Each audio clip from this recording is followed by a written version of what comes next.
raison, que ça soit un peu partout, sois fidèle et fidélité de manière sincère. Alléluia. Gloire à Jésus. Il faut lire Psaume 34, verset 8. Psaume 34, verset 8.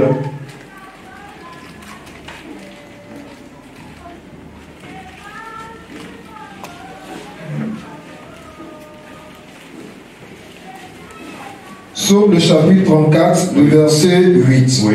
L'ange de l'Éternel campe autour de ceux qui le craignent et il les arrache au danger. Alléluia. La parole est très claire. L'ange de l'Éternel campe autour de ceux qui le craignent et il les arrache du danger. Alléluia.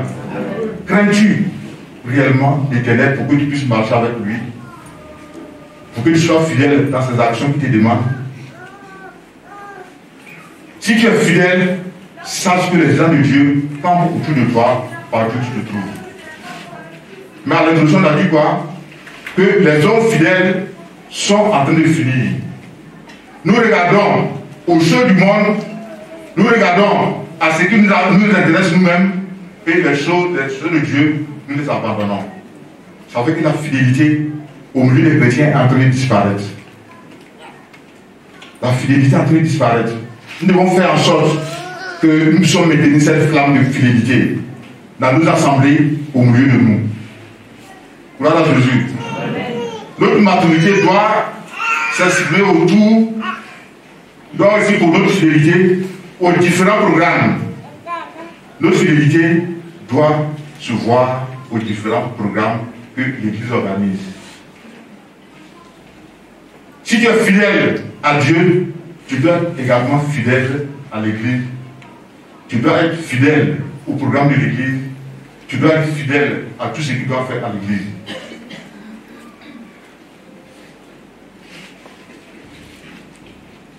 Alléluia. Amen. Les culs du soir, le mercredi, on est pratiquement 25-26 personnes. Ça aussi, c'est un signe de fidélité. Alléluia. On doit manifester la fidélité à tous les niveaux. L'Église a convoqué une réunion, tu dois être présent à cette réunion-là. C'est manifester la fidélité de Dieu.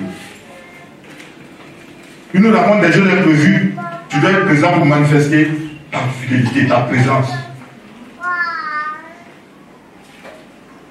La dernière fois, le pasteur rendait témoignage de Dia Kiba, qui est maintenant ancien Kiba, qui quitte jusqu'à Belgerville et qui vient au culte ici. Nous sommes à côté, on n'arrive pas à venir. Alléluia. Soyons fidèles aux choses de Dieu. Soyons fidèles aux choses de Dieu. Ne ratons pas les programmes de l'Église. Les gens de Dieu veulent camper autour de toi, mais ils veulent voir ta fidélité, ta manière de servir, ta manière de faire avec lui. Aujourd'hui, nous choisissons nos dimanches. On vient une fois par mois. Et effectivement, il y en a qui ont fait ce programme-là. Ils viennent au culte une fois par mois. Et les 3 autres dimanches, on ne les voit pas. Alléluia. Soyons fidèles dans le choses de Dieu. Quand l'amour de Jésus est dans ton cœur, tu ne peux jamais être fatigué de le servir parce que tu as cet amour-là, d'aller devant avec lui, d'être plus mature avec lui, de faire des découvertes. Mais aujourd'hui, on est devenus des chrétiens qui ne veulent pas souffrir, des chrétiens qui ne veulent pas faire d'efforts. Mais pour être fidèle, pour manifester la fidélité, on a besoin de faire un effort. Alléluia. On a besoin de faire un effort, de faire des sacrifices. Et tu fais ces sacrifices tout en te souvenant de Jésus-Christ. Lui, qui était Dieu pleinement, a été fidèle à son Père. Il s'est laissé sacrifier pour que la promesse prévue arrive. Et ça, c'est un signe de fidélité. Alléluia. Pourquoi tu n'as pas le temps de participer au rencontre de l'Église? Pourquoi tu n'as pas le temps de venir au culte du soir? Vous savez, je vais dire une chose à vous. lorsque un homme de Dieu doit confier une responsabilité à quelqu'un à l'église, il tient compte en premier de sa fidélité dans les choses de Dieu. Il tient compte de sa fidélité dans les choses concernant Dieu. Tu es d'accord avec moi qu'un chrétien qui vient, 5 dimanches, il vient une fois. Même s'il fait 50 ans à l'église, c'est pas évident qu'il puisse avoir de responsabilité.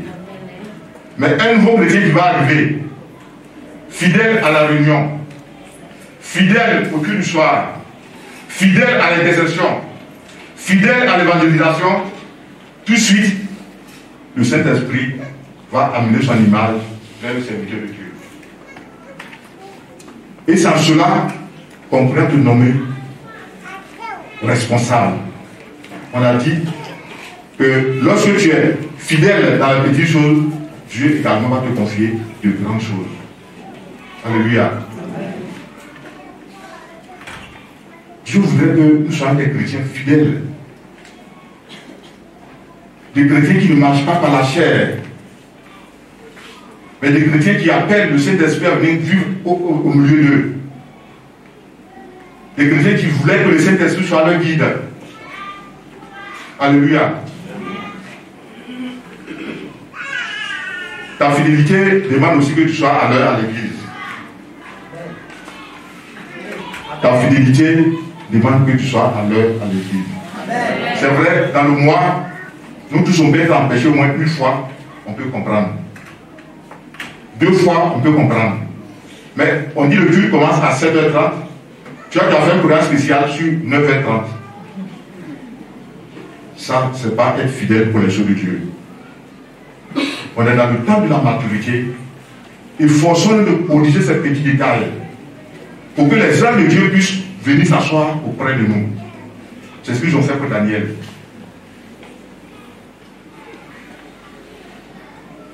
Dieu tient compte des petits détails pour nous bénir.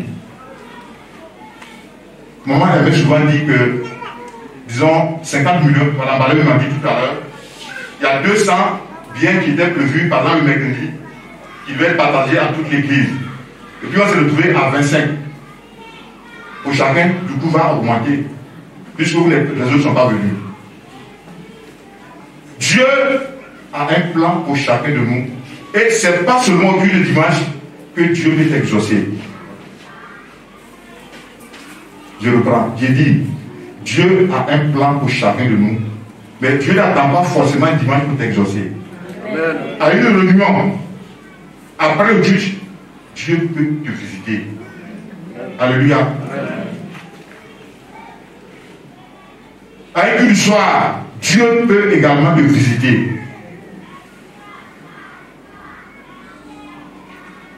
Cherchons à être des chrétiens fidèles. Cherchons à être des chrétiens qui aiment Dieu. Qui passent du temps dans la méditation de la parole de Dieu. Ça, c'est un grand signe de la maturité. Qui passent du temps dans la prière aussi, c'est un grand signe de la maturité. Le mercredi, j'ai donné mon exemple. Quand j'ai commencé, je n'étais même pas encore baptisé. Et il y a un frère là où je travaillais, un Aloukou. C'est par lui-même que j'ai été converti, pas de manière directe, mais lui était déjà chrétien, il était responsable de son groupe musical. Mais toutefois que je partais à l'église, au travail plutôt, je partais avec un verset ou un chapitre, et je m'approche de lui, je dis voici ce chapitre que j'ai lu, voici ce verset que j'ai lu. Est-ce que tu peux encore, toi et moi, qu'on étudie? Et il a toujours répondu à cela. Moi, il ne voyait pas l'importance à son temps-là. Je parlais, c'était comme ça de la musulmane. Mais il n'y a pas un jour que je ne suis pas parti avec un verset pour emmerder ce monsieur-là. Et il était très disponible. Pour cela, quand je devais me marier, c'est lui que j'ai pris comme un best-man. Alléluia.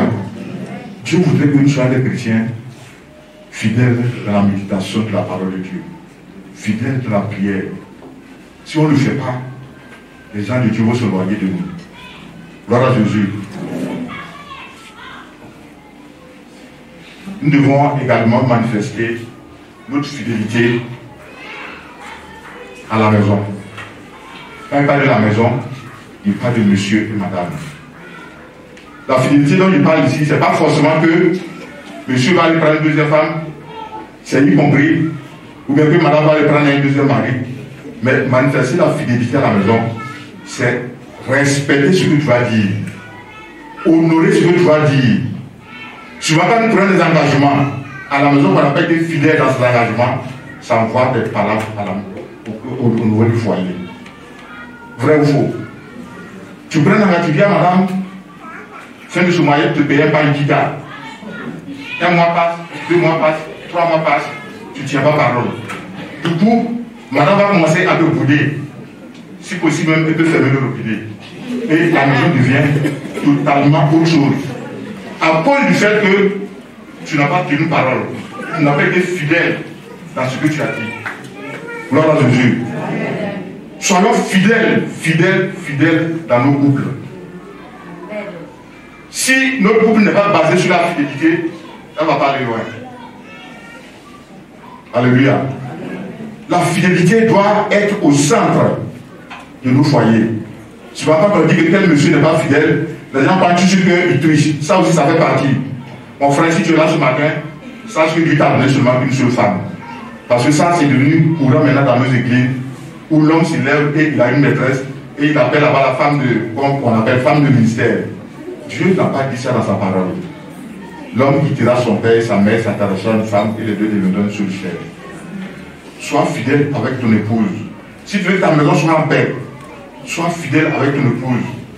Épouse également, si tu veux que ta maison soit en paix, prends soin de monsieur comme il faut. Et ça aussi, c'est manifester la fidélité. Gloire à Jésus. Soyez fidèles. Dans les petites choses, Dieu va nous faire grandir. Dieu va nous faire mûrir. Mais si on n'est pas fidèle dans les petites choses que Dieu présente à nous, on restera à un stade de stagnation. Ça, on ne va pas penser, puis on est là, on ne bouge pas. Manifestons la fidélité. Manifestons la fidélité. Si tu as pris des engagements, tu as fait des promesses à ta femme que tu n'arrives pas à tenir, quand tu vas quitter ce que tu vas à la maison, il faut tenir un langage de vérité à madame. Et puis la personne à la maison, ça envoie des troubles, c'est ce que je dis. Ça envoie assez de troubles. Et désormais, il ne faut pas prendre l'engagement, ne fais pas des promesses qui te dépassent. Ça aussi, c'est un défaut des chrétiens. Sois fidèle dans ce que tu vas faire. Que ce soit des paroles de vérité que tu dises à la maison, que ce soit madame ou à tes enfants. Gloire à Jésus. Amen. Le chrétien fidèle, il manifeste également sa fidélité en donnant de la valeur à sa femme. C'est lorsque tu donnes de la valeur à ta femme, c'est une fidélité que tu manifestes à son endroit. Ta femme a besoin de s'épanouir. Tu dois lui tenir la garde de vérité. Tu dois l'accompagner pour qu'elle puisse s'épanouir entièrement.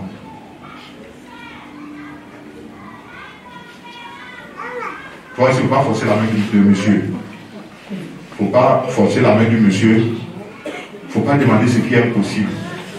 Parce qu'à force de demander, il va te dire oui. Or, il sait qu'il ne pourra pas te donner. On connaît nos couples. Agissons selon la fidélité et demandons ce qui peut rentrer dans nos fourchettes. Tu ne peux pas demander qui complète de pain à ton mari. Alléluia. Pendant que peut-être il a la retraite. Gloire à Jésus.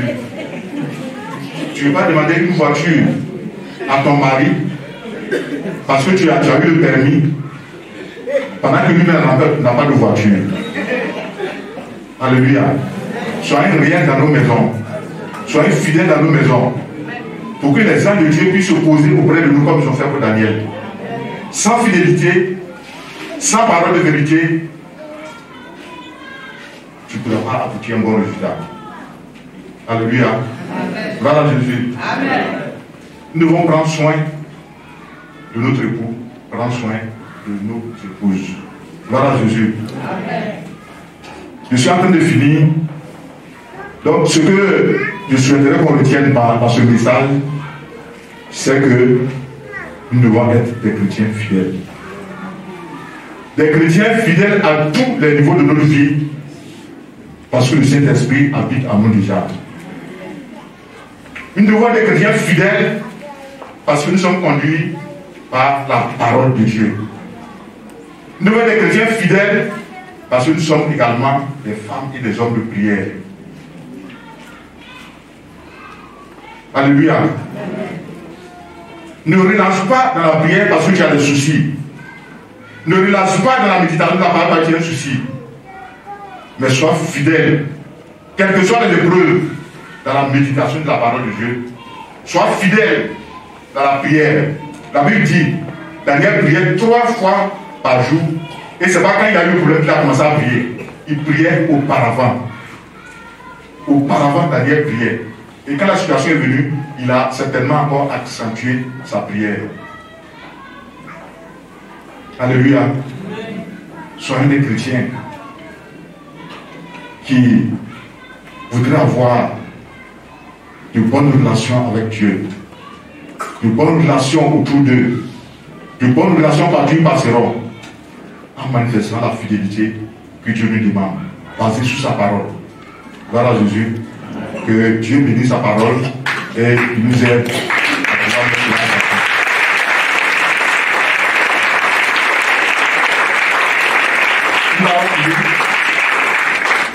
On va faire une seule prière.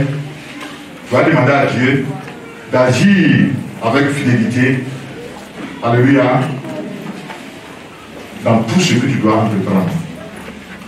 Tout ce que tu dois faire, que ça soit basé sur la fidélité, que ça soit basé sur la vérité, que ça soit basé sur Dieu. Et devant la prière prier le Seigneur.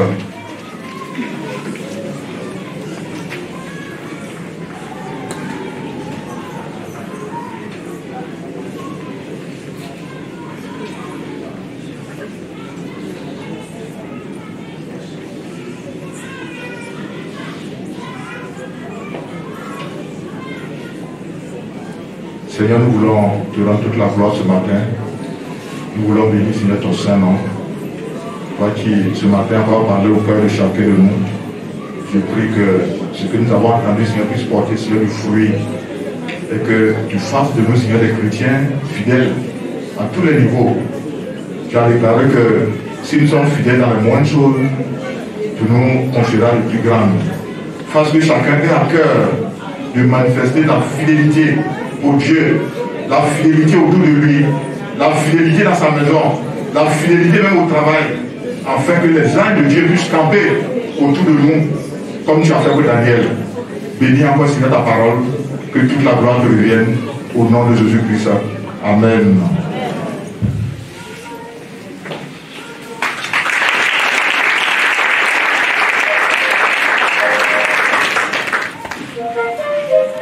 Alléluia.